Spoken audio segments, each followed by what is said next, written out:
Then India has moved on, has integrated the territories under its occupation with itself. And in August of 2019, India even annexed those territories.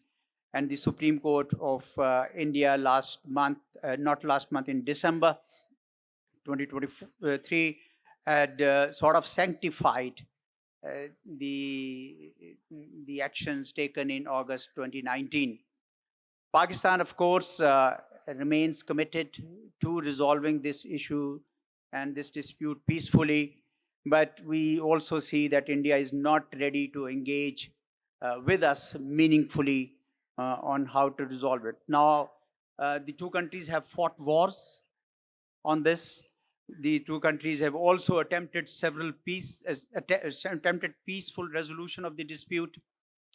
But nothing seems to have worked. The closest we came to resolving this dispute was in 2007, where under the time of General Musharraf, a back-channel diplomacy evolved a formula that came to be known as four-point formula, which was essentially a status quo, but relief to the people of Kashmir from both sides of the line of control, so that there is an easement in their own life. But unfortunately, even at that time, because of internal developments in Pakistan, this could not materialize. And ever since, we are in a limbo, and this dispute continues to impede and bedevil relations between Pakistan and India. While Kashmir is a core concern for Pakistan's foreign policy, for India, the core area of concern is cross-border terrorism. India alleges that in Pakistan there are militant groups which are allegedly anti-India. Pakistan's view is that more than India, it is Pakistan which is a victim of cross-border terrorism and terrorism itself. And we have fought like no other nation has to defeat the menace of terrorism. So how can we be accused of supporting terrorism when we ourselves have been a victim of it? In fact, the increasing evidence suggests that the cross-border terrorism that Pakistan is suffering has Indian fingerprints on it. And recently, as you must have seen, there were at least 2 cases for which Pakistan had complete evidence that India had sent in assassins to kill them in Pakistan. It was quite similar to what India had done in Canada and the US. And therefore, Pakistan felt that India's allegation of cross-border terrorism seems to be a defensive move for what India is itself doing. How do we tackle these 2 issues? One, a core concern for Pakistan, the other core concern for India. I think the only way forward is for both countries to talk about it. For the Kashmir dispute, I think if there was a political will from both sides, then perhaps some kind of variation of 4-point formula could have been worked upon. Or perhaps in the future it could be. But as of now, given the political instability in Pakistan, we don't know yet what kind of government will be formed. And given that elections in India are taking place in May this year, and only after that we would come to know whether there is that critical mass of political will to resolve the Kashmir dispute. On cross-border terrorism too, I think, to the best of my information, the government and people of Pakistan are quite ready to sit with India and talk about it, because concerns could be mutual and the enemy is common. So if you want to really tackle terrorism, you will probably need to join hands, because it is not one against the other, but we will have to deal with this menace by cooperation and not by confrontation. I would at this point pause so that if there are questions later on, we could talk about these in more detail. But let me take this opportunity to introduce Mr. Ikram Sehgal. He was overly generous towards me, but I would say that Mr. Ikram Sehgal is a known name not only in Karachi, but all across Pakistan and also the world at large. He, as you know, is an entrepreneur. He runs a very successful business, but he's also an author. In fact, I came to know him through his first book, or maybe it was not his first book, but Escape from Oblivion. And it was so captivating that I could not stop reading it right through the night. And that's how I came to know that here is a soldier who turned into a scholar, into a businessman. So multiple roles that he has been undertaking in his lifespan. And you can see some of his products on display here. So with these few words, may I ask Mr. Ikram Sehgal to talk about India-Pakistan relations with particular focus on trade and commerce, or any other issues that he wants to talk about. Over to you, sir. Thank you, Aizaz. Thank you very much for your kind words. I'm grateful to you. I think I've combined two things which, and picking up from where you left off regarding the Kashmir dispute. I have been a member of the World Economic Forum, Switzerland, for now 30 years. 31, we are now in the 31st year. And in that time, as you know, the World Economic Forum is a gathering of the top businessmen of the world, industrialists of the world, the financial people of the world, the NGOs, the top heads of state, heads of government. It's one of the most unique gatherings that you have under an annual meeting at Davos for 4 or 5 days that you have there.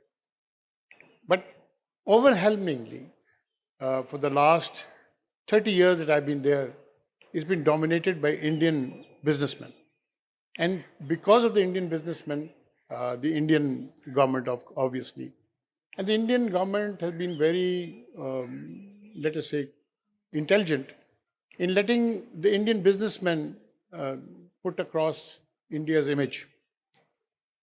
So before I go on to the trade side, I'd like to talk about, in all my discussions, in the first 20 years that I was there with Indians, all of them agreed that yes, Kashmir was a dispute that had to be resolved.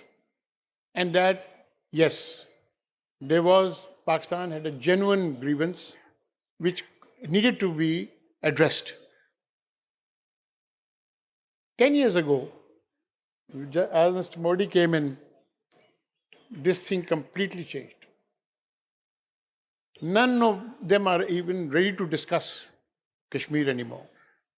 And I think it's a fallacy to think at any time that through peaceful means we can ever, get any territory of Kashmir. Nobody's willing to give you an inch of land there. So, since it's not through peaceful means, and I don't think war is an option between two nuclear-armed states, I think, like you said, something on the formula that General Musharraf proposed has to be part of it. And we have to wait for better times, or wait for more, let us say, pressure from international government, which also does not seem likely, because India being such a big market for them, and then their penchant for containing China. They think that by building up India, China can be contained. I think that's a big fallacy, but obviously one cannot challenge their concept. Having said that, I think we need to go back to the trade aspect of it. South Asia was a homogeneous trade country where you had complementary economies. What is now West Pakistan, used to be West Pakistan, now is Pakistan, used to be the bread basket, along with the part of Punjab, used to be the bread basket of India throughout.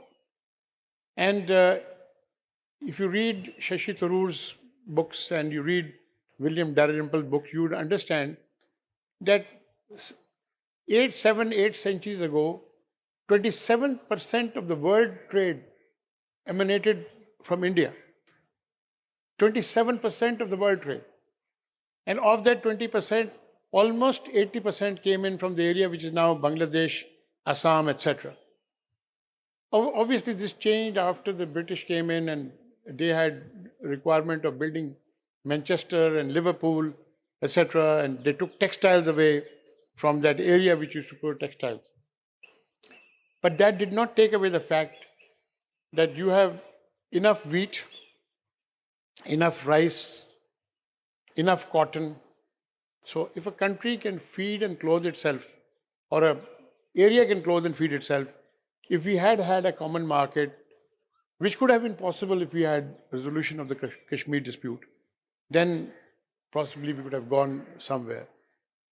Now, I take Kashmir dispute separately from a different angle, away from the angle of the thing. For us now, it is a matter of life and death. The headwaters of all the areas that we have, the Indus River, they are in Kashmir, mostly in Kashmir. So obviously, when you have people on Indian television talking about saying that we are going to stop the waters of Pakistan, you do feel that, a little bit anxious that maybe with the type of government that is there and with the type of support they have, they can get away with something like that, where they could really, and they do that even now.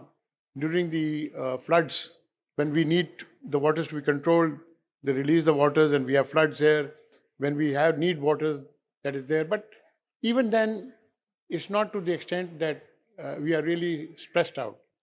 But in case of a conflict, and the only thing surviving today is the Indus Basin Waters Treaty. This is the only thing surviving today.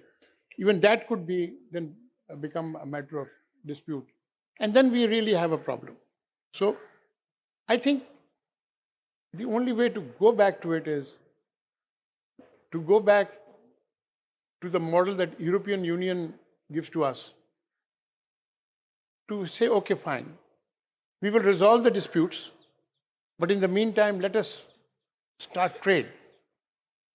If we start trade, the iron ore that we need doesn't have to come all the way from Australia at double the cost. We have our own coal reserves. Some of the coal can go across. A lot of our, agriculture products can be sold in India and vice versa. We have complementary economies. Maybe if we have more, tariff, let us say, agreements which bring down the level of tariffs, then we can have our life-saving drugs, pharmaceutical drugs, stuff like that, can really come down.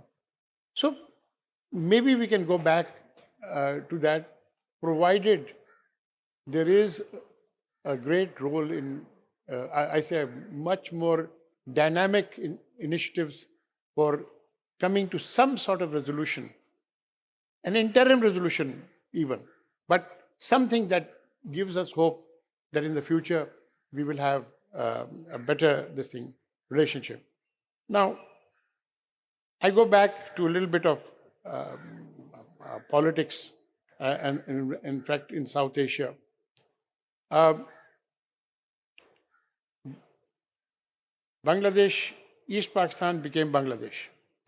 Uh, there are a lot of reasons for it. West Pakistan became Pakistan. During the time that East Pakistan became Bangladesh, there were 3.5 lightly equipped Pakistan Army divisions in East Pakistan. When I say lightly equipped, obviously there was 1.5 division there. 2 divisions were flown in with only their light weapons. They did not have the artillery with them. They did not have the armor with them. They were lacking a lot of equipment. So 3.5 lightly equipped divisions were there. And they were joined by rangers from here and police and frontier scouts from here. So you had basically a hardcore of the personnel of 3.5 divisions and rangers and all. And whatever happened, East Pakistan became Bangladesh. Bangladesh has a 1,700-mile border with India. It has got a very good relationship with India. Why does it need 10 infantry divisions and 1 armored division now? 10 infantry divisions and 1 armored division. And there is no division. There's only 3 divisions which are more than 10 miles from the border. 7 of those divisions are within 5 miles of Indian borders. 7 of those divisions. So why does it need it? India is not their enemy. Let me put it to you. For 2 reasons.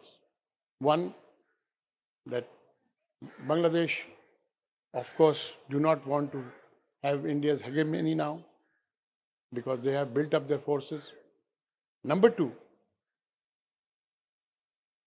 as the Quaid-e-Azam had thought about in 1946, when he gave the mandate to Fazlul Haq and Sarwardi for a greater Bengal,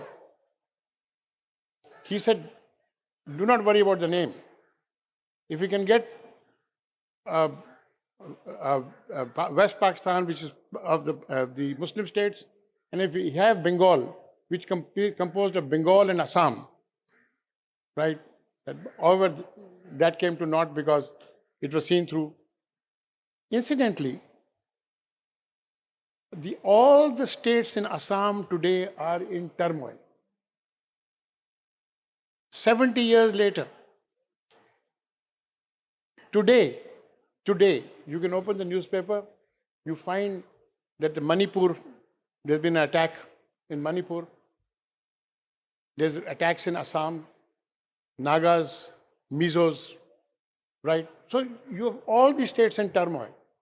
5 of those states are Christian states. So, that my point was that I think it is in the interest, and going back on it, when India tells us about terrorism and labels everybody a Islamic terrorist, according to their own figures, published by them, 70% of the terrorism is done by Naxalites. 18% of the terrorism is given to Islam origin. 18%. 70% is given to Naxalites. And who are Naxalites? Naxalites are the ones who are fighting the oppression. They are Dalits, they are Muslims, they are Christians, they are tribals. And they are fighting in 17 states even today. Right? So I think in all this turmoil, even though India has progressed, I think if you look into the future, it is the interest of India and Pakistan to come together and see the realities that can affect our people in the future. And I think, like Ambassador Aizaz said, I think, to go back to the core, let us say, the core legitimacy of diplomacy, negotiations. Talk, talk, and keep talking. Thank you. If you allow me, I would like to zoom out a little before we open the floor for question answers. I'd like to zoom out because the world is changing so rapidly that we cannot ignore the implications of the global geopolitics on South Asia itself. As you all are well aware, there is a US-China strategic competition, and the United States has opted for an Indo-Pacific strategy, of which India is a key component. And for the last 2 decades, the United States has invested in the military and economic empowerment of India. Tens and dozens of agreements have been signed. Now that US tilt towards India seems to have emboldened the Modi regime on 2 fronts, internal and external. Internally, we see a drive towards creating a Hindu Rashtra, Hindu state. So Hindu nationalism has taken roots. It's not the first time that we hear of that, because Hindu nationalism espoused by RSS had been around since 1920s. But they only got this opportunity after Modi regime felt confident enough that it can create a Hindu state, which by definition means shrinking of space for Muslims and Christians and perhaps some others too. But mostly these two, mainly because, according to the RSS leader Sarwarkar, anyone whose fatherland and holy land is not in India is not an Indian. So that pitches the Hindu majority against these two minorities, which is a recipe for commotion that can happen in that large country. But it's for India to worry about the direction it has taken internally. The second effect of the US tilt towards India has been external. We see increasing signs of India wanting to act as a net security provider in South Asian region, a kind of policeman of the region, a kind of hegemon of the region, which wants to assert its sovereignty rights on the continental space, but also on the maritime space. That would also pose considerable difficulty for other countries in South Asia, particularly Pakistan, which has been reluctant to accept the hegemony of India. So this global situation, and we don't know yet as to this disarray in the world order, where will it end? We don't know yet. The world order that was created after the Second World War is certainly in disarray. And there are several other things happening almost in every other part of the world, like narrow nationalism is rising, xenophobia, you know xenophobia? The hatred for outsiders is rising. Of course, Islamophobia is there. We also see other norms that we had agreed painstakingly in the last 7 decades also giving way. For example, immigrants or migration was considered to be infusion of fresh blood into the societies. And now we see immigrants are being seen as a security threat or an economic threat.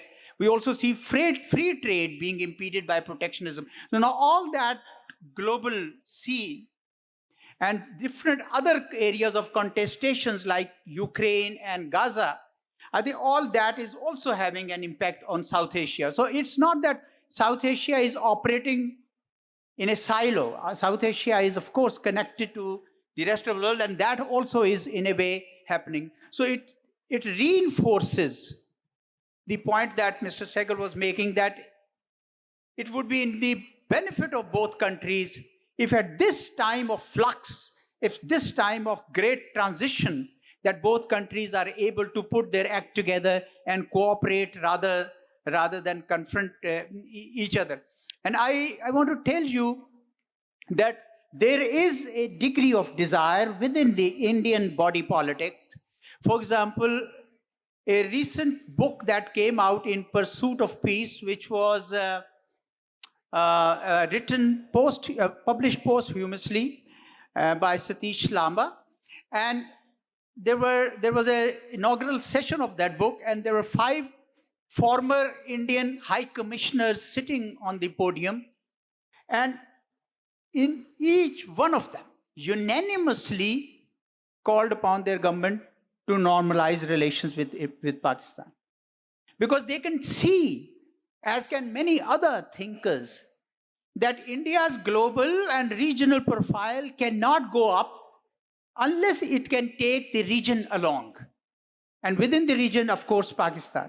And that is why I thought it important to lay out the context for you, why I said in the beginning that India will have to address the core concern that Pakistan has on Kashmir dispute.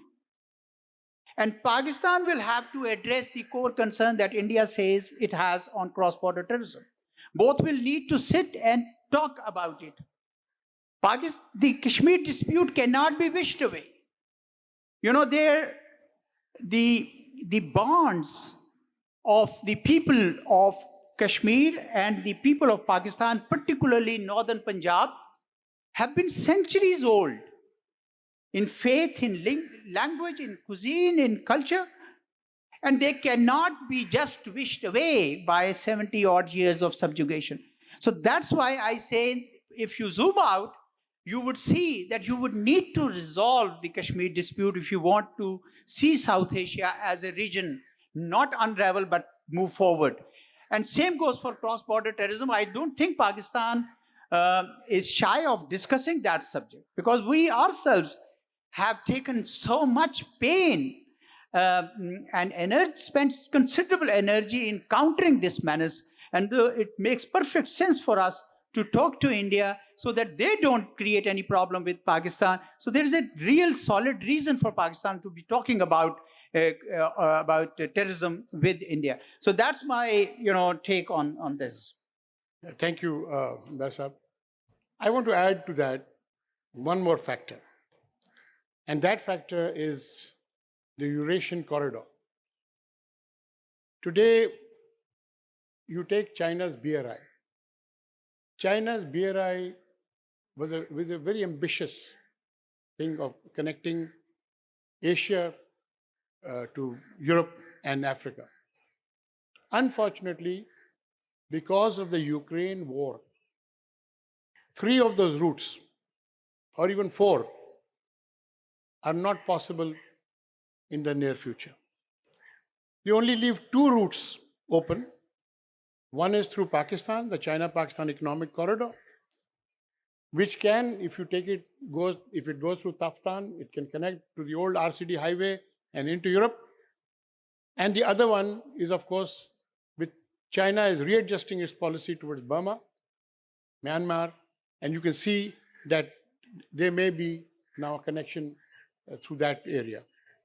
In fact, I would take this occasion to just slightly, one of the people in the audience, I've just noticed, who has actually traveled on the Eurasian corridor as a young man, the Consul General of France. He has, as a young man with his father, came down in a car, I think about 30 years ago. 30 years ago. He came down a car 40 years ago, all the way from France, and traveled up to, that thing. So, something which was possible 40 years ago. 40 years ago. Can you imagine if we had a Eurasian corridor? If we had a Eurasian corridor, and if we could have India could give us access to South Asia and we could give them access to Central Asia. Okay, they've signed an agreement with UAE, which is going to be that from ports of India, they will go, these RO vehicles will go to UAE and vice versa. But they will, what will they take on? Africa? Not Central Asia. So their, let us say, interest also lies in resolving, like the Ambassador Saab said, the Kashmir dispute, or at least making that much progress that we can say, okay, we can go back to 2007 and the 4x4, this thing, etc., and come to this thing, because that would be the ideal situation. Now, with that, I think we have enough time for some questions and answers, if you permit, unless you want to say something more. I just wanted to build on the latter part of your comment. I think the buzzword for the past decade and a half has been connectivity. And with China, Pakistan has tried to build this north-south connectivity, which could perhaps mushroom towards the west, towards Afghanistan and Iran and on to Central Asia. But the full potential of connectivity between South Asia and West and Central Asia will not happen until there is East-West connectivity. So you have energy-rich Central Asia and you have a consumer-rich South Asia. They can be connected by and bring benefit to enormous amount of people and territories if that can happen. And that is why it is in India's interest, it is in Pakistan's interest that East-West connectivity also happens. So unless they sit and talk, resolve their issues and move on to win-win options such as the East-West connectivity, things will not be good for Central Asia, for South Asia as a whole. And before I end this thing, I will say that in all that, frankly speaking, the great benefit is to the Gold Coast of Pakistan, from Karachi to Gwadar, the Gold Coast of Pakistan. This needs to be developed, because you can imagine the industries that can relocate from China here, the industries that can relocate, etc., to feed Africa, to feed Central Asia. So I think that is a major, major thing that we can think about. We must also really talk about the Eurasian corridor, and Eurasian corridor in two parts. One, with India, and number two, without India. Right? Okay, with that, I open the thing for this thing. Please, I would please request to contain your question to a question, not to a statement. Please identify yourself for the benefit of everybody here, and please contain yourself to a question. Please do not make statements, because that will deprive the other people who want to ask questions for their time. Yes, please. Please. Thank you. My name is Arif Zaman. I just wanted to ask my question about two particular areas. You think of when Prime Minister Singh was in India, and also when you have Tariq Said here in Pakistan, we have two areas, business and education. And we have institutions for each in both countries. In Delhi, we have the South Asia University. In Islamabad, we have the SARC Chamber of Commerce. Now, you may well feel that SARC is a waste of time, but my question is this, and you said yesterday, Ambassador Saab, the importance of track one. You know, track one is vital. You can't have track two without track one. But what future can we have if we already have some nascent institutions in place already on the ground, in Delhi and in Islamabad, one charged with education across the region, the other charged with business? How can the business community and policymakers and academia work more effectively together to foster stronger links through these two areas, education and business, working with and in tandem with those institutions that are already in place in Delhi and Islamabad? You see, in the normal course of activities. There is a track 1 where the two governments engage with each other. There is also a track 2 where the thinkers of the two countries engage with each other. Could be a track 3, which could be the kind of sectors that you mentioned. Unfortunately, because track 1 is not working, the other tracks have also frozen. And that's a pity, because not only the two institutions that you mentioned in the field of education and business, but I tell you, there is such an enormous infrastructure in place which could be utilized to boost bilateral relationship. I am saying it not because I've read it, but because I've dealt with it. For good 2 years plus, I was part of the India-Pakistan peace process from 2007 and 2008 until it got halted by the Mumbai attacks of November 2008. And I want to tell you that there were so many areas of cooperation which would just happen. To give you an example, I went to Delhi and I had a free day and they said, all right, let's go to Delhi Museum. And there I learned that half of the museum was from Lahore Museum, because at the time of partition it was, and they were proposing that we could have exhibitions in both capitals, or All India Radio and Pakistan Radio, which evolved out of that.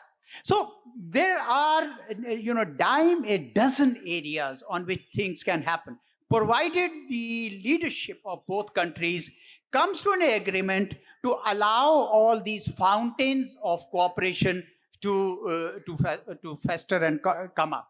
That's not happening. If that were to happen, and that's why I've been very fond of another channel of communications, which is neither track 1, not track 2, not track 3, which is the back channel. Because the back channel has the official sanction to it. And the 4-point formula was also a product of the back channel. So I have always believed that there should be a back channel between India and Pakistan until we can reach a level of confidence where the track 2 can take up all these areas of cooperation and allow them to function. Another one minor point, and before Mr. Sehgal comes in, the SAARC, which is practically dysfunctional now, because Pakistan was to host summit here. India did not want to attend that summit here since 2016, and India moved on towards BIMSTEC, and the emphasis shifted. But once I was sitting through a working meeting of the SAARC in my capacity as Foreign Secretary, and I noticed there were 61 areas of cooperation in the socio-economic domain. 61, on which so much of work had been done since 1985. So it's not that we don't have the critical mass, far from it, we have much more. But only if the leadership of Pakistan and India were to come to a conclusion that we cannot eliminate the other. We both have to live in peaceful coexistence with each other and then take it from there. I think I'll just add something on track 2, which is not generally known, is that, people would think that Pakistan and Bangladesh don't have the best of relations at the moment. But not many of people know that the Pakistan Armed Forces have dozens of officers studying in Bangladesh Armed Forces institutions, and vice versa. There are today over 20 Bangladeshi officers in various army and Air Force schools there. So despite the fact that on the surface you have this thing, the track 2 side is functioning to an extent, right? I just want to add to that. My name is Dr. Jaypal. I am the member of National Commission for Minorities. And my question is from Ikram Sehgal. As you talked about the Kashmir, and I think personally the Kashmir, we are not interested to solve this issue. There are the vested interest. I demanded in my commission that the first Kashmir committee chairman of Pakistan was Hindu, And I again, that was appointed by the Qaid-e-Azam, but it is also the part of the history, how he left the Pakistan. That is the other thing. But I demanded that now I demand the Hindu should be the Kashmir Committee chairman, and we can solve this issue. The Qiblayas of the Islamic Ideology Council supported my idea. And then when this idea I shared with my one Rangers friend, he suddenly asked that, Dr. Jaipal, you will solve this issue. What will be our... I think we are not sincere there. I totally agree with you. I think there should be more this thing. I want to give a personal example. In the World Economic Forum, they had every country had representatives there by continents. Asia had representatives, and Africa had representatives, and Europe, and etc. So, I want to give an example that the Confederation of Indian Industry chose me to be the representative of Asia. Right? I mean, along with another person from India, but they chose me over because we were two people from Asia, and they chose me also. Right now, you're very right. I think we should get over these narrow, prejudices and things like that. We should go back to our roots, where our roots say that our founding father said the religion is not a business of the state, right? It's your own belief. And I can't, of course, verbatim tell you that, but I think that is what is the bottom line. Question here, please. All right. Yes. Just a minute. I'll just come back to you. Yesterday, there was a play, a conversation on a play, and the display of the movie on play, Gandhi and Jinnah Return Home. I don't know how many of you have seen that. So there are a few hands going up. But I want to tell you that goes to the heart of what you commented. Both Jinnah and Gandhi had a vision where the rights of minorities will be protected. Even the Constitution of Pakistan has those. The problem is with the implementation. So the people like me and Mr. Sehgal and you and many others are at pain to see a deviation from the vision of the Qaid and the Constitution of Pakistan. So our struggle should be, so the play that I mentioned was exactly the kind of efforts we need to make to promote the idea of peace and love and harmony, which should be the basis for any societies rather than, points of conflict all the time. And the biggest hypocrisy that I ever saw in my life, ever, when Mr. Modi took all the world leaders to Gandhi's ashram, that thing. Conveniently, despite the fact that Nathuram Godse, the man who killed Gandhi, was from RSS, right? And that they are at the moment, rehabilitating Nathuram Godse as a hero. So that, of course, has been glossed over. And these contradictions are there. I think we can take only one question. There was somebody here. Because I am told 5 minutes are left. Yeah. My name is Ishan Shah. I work with the Sindh Healthcare Commission. My question goes to both. We've been talking a lot about the subject on India-Pakistan diplomacy. My question is, Trump 2024 elections, how do you see that as an impact on Pakistan-India relationships?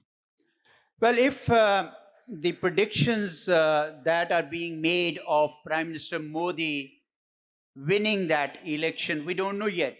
Elections sometimes bring surprises. And if he has the intention to change his present policy of no contact with Pakistan, then of course things can move, because Pakistan has always been ready to engage in a dialogue and to resolve the outstanding issues. So a lot depends. Actually, ball is in India's court, and especially in Mr. Modi's court. Okay, I'm going to take the prerogative, because the question being asked is one of the finest people, the small list of people that I admire. Dr. Iftikhar Salahuddin wants to ask a question, and I certainly cannot deny him that privilege. Sure. Thank you. Is there? No, please go ahead. Okay, can you hear me? Okay. Ambassador Saab, I'm not surprised that you bring up Say Kashmir. loud. I'm not surprised that you talk about Kashmir as a core issue. And I'm sure that 20 years down the line, another ambassador will again talk about Kashmir as a core issue. Please explain to me, after starting 3 wars against India, we started them. What do you want to do with Kashmir? What is your solution? What do you want the Kashmiris to do? You want them to walk on our side? Do you want India to give us Kashmir? How long are you going to keep Kashmir problem on the burner when we have such a big country to look after? People of Pakistan have a priority for Pakistan first and everything as second. I need your answer for that. No, I don't dispute the point that you made, but my contention has been that you cannot wish Kashmir away. It has to be. There's a line of control. It's not a border, and therefore you need to resolve this. There are people who are suffering the atrocities in the Indian occupied Kashmir. How can we turn our eyes away? But yes, we should be open to a resolution. And as I indicated to you, my own personal preference has been to find something which is a variant of the 4-point formula. It's a pity that we could not actually see a logical end to that. Otherwise, that issue would have been resolved. But we should remain open to the Pakistan cannot unilaterally resolve the Kashmir dispute. As for the the question of socio-economic welfare of the people of Pakistan, I don't think one should equate one against the other. That is a larger question which the leadership of Pakistan has to, and the institutions of Pakistan have to look after. You can't say that the situation that we are in is because of Kashmir. I don't see that argument. Maybe you see it. I don't. I think the both issues can be handled and should be handled in their own right. Okay, last question. Sir, I am from India, and this has been a very enriching conversation. I am so proud of you that I attended this. और मैं खाली आपको ये बोलना चाहता हूँ कि मैं बड़ा ही शुक्रगुजार हूँ कि आप लोगों की बातें मैंने सुनी, और मैं सिर्फ इतना बोल जाता हूँ कि I love Pakistan. Thank you very much, Ji. That is a very, I think that makes it very successful. I think that's also a very successful conclusion of this meeting. Wonderful session. I want to thank Mr. Sehgal and thank you all for being such a wonderful audience. And thank you, Ambassador. Thank you, Thank everybody. Thank you.